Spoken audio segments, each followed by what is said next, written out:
Congratulations, you made it to part 3. So now that you're a pro at creating a hybrid run a show, let's review our top tips and what separates a good from a great hybrid run a show. So here are some tips, some of which we have covered.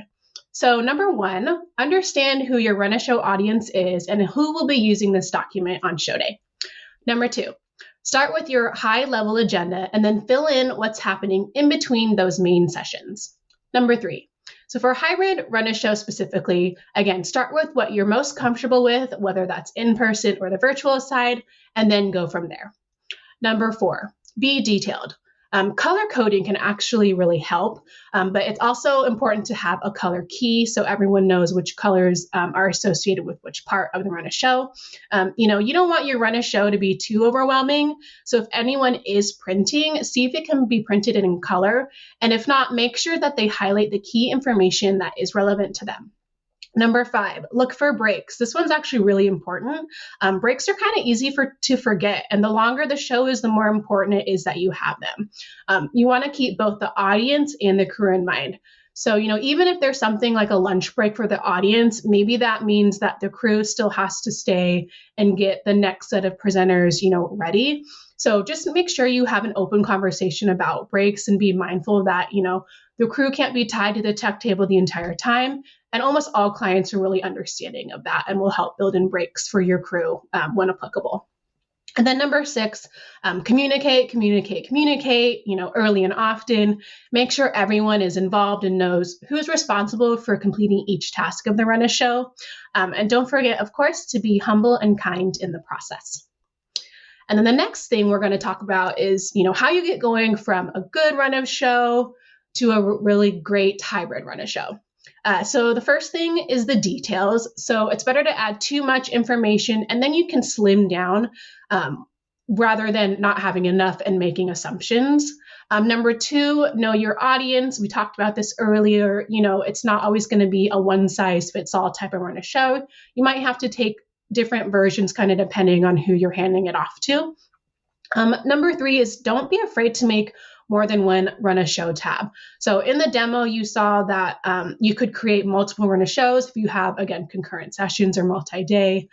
It's just so much easier for a viewer to digest than having one long run a show that's like multiple days that you're continuously scrolling through.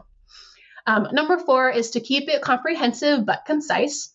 Number 5, I think this is a really good one. It's to link out content directly when possible.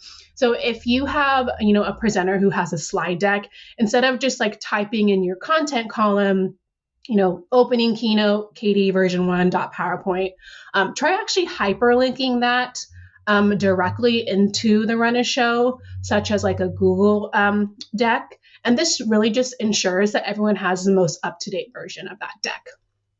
Number 6, also important, is to have a contingency plan. So, if your lead webcast producer's internet dips, who can momentarily steer the ship here? Make sure you have enough resources to support it, whether that's something like a Cradlepoint or even another backup webcast producer who has everything going on another computer. Things like an emergency slide, we're experiencing technical difficulties, we'll be right back. Having someone who's active in the attendee chat and can just give, a heads up to your attendees that, hey, something's happening, but we're resolving it as soon as we can, just so that they don't think it's on their own internet and, that it's just them. That's important. Maybe you have a remote presenter whose internet drops and you have to dial them in over audio, having like a presenter headshot or something, at least like a title card ready so that viewers aren't watching, a talking black screen. Looks good.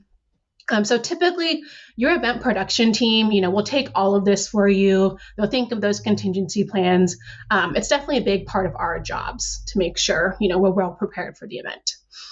Number 7, if your client requests a recording, make sure you're recording both locally and in the platform.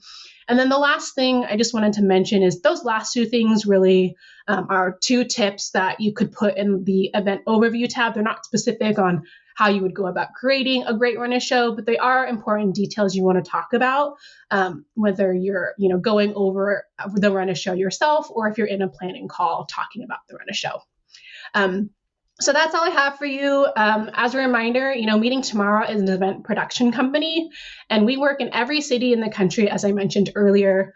We do everything I showed you and even more for our clients, including full service AV events, stage design, meeting planning, a lot more than that.